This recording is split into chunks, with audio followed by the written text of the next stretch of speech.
everyone, Allie here from The Family Meeple, and welcome back to our 2022 Advent board game countdown. I am looking at the top 24 new to me games that I played in 2022.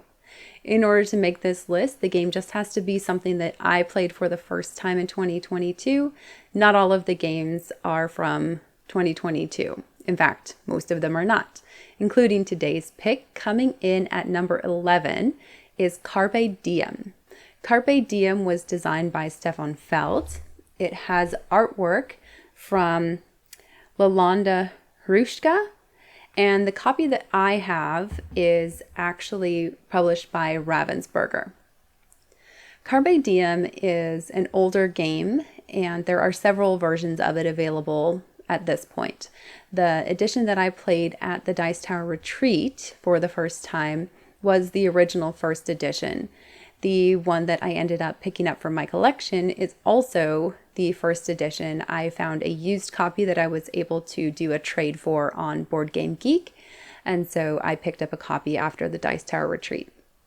Carpe Diem is a tile selection and tile placement game. It plays from 2 to 4 players out of the box, but there is also a solo mode available on Board Game Geek in the forums that I have tried out and actually works pretty well.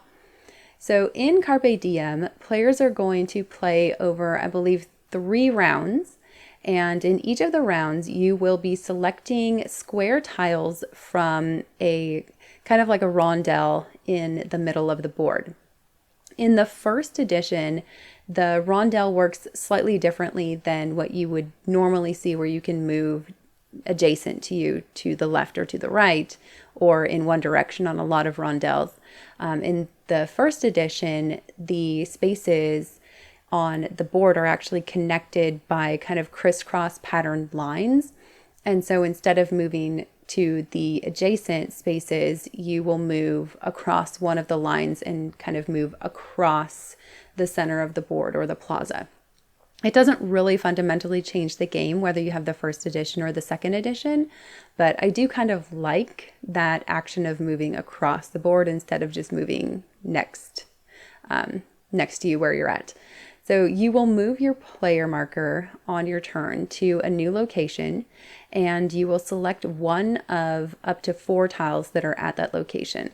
As soon as you select a tile, you will add it to your board. There are specific placement rules, namely that the first tile has to go in the center of your board in a particular place.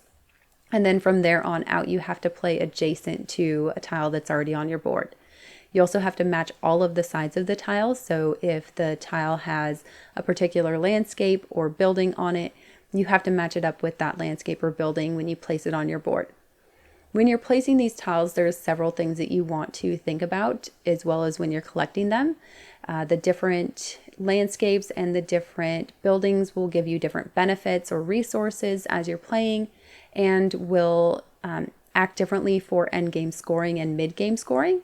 So over the course of each round, you'll be placing, I think, 7 tiles on your board, and then at the end of which you will go into a scoring round.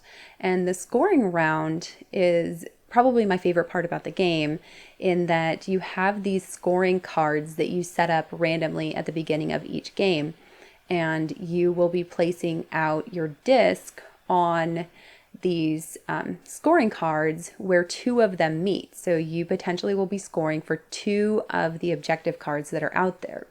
Once you've placed your scoring disc and scored those 2 cards, then no one else can go to that same location or that same junction between the 2 scoring cards and score that same pair. You also will leave the disc there at the end of the round, and so you can't score it again in a future round. So you want to be thinking about which scoring cards you want to do in the first round versus what are you working for the second round and the third round, and what you think other people are going to be taking and working towards as well. If you place your marker and you don't meet the objectives of one of the scoring cards, you'll actually lose points. So it's very important at particularly the beginning of the game in that first round to look at those objectives and see which ones you think are going to be achievable in that first round versus the ones that are going to require more planning across the second and third rounds. There's a couple more things going on in the game, but overall it is very quick. It's very simple to learn. There isn't a ton of like rules overhead. There are very well done player aids that every player gets. So it'll remind you when you finish a particular type of building or a particular type of field, what you will get as a benefit. So that is Carpe Diem. The solo mode, like I said, is a fan-made variant off of Board Game Geek. It's a beat your own score, but it is also quite fun because it is primarily a kind of multiplayer solitaire game, as they say. You aren't really interacting with the other players outside of potentially taking the tile that they want to take or taking the scoring opportunity that they wanted to take. So that is Carpe Diem, my number 11 selection. Thanks so much again for joining us today. Feel free to give this video a like and subscribe to the channel so that you don't miss the rest of the countdown as we get into the top 10 starting tomorrow.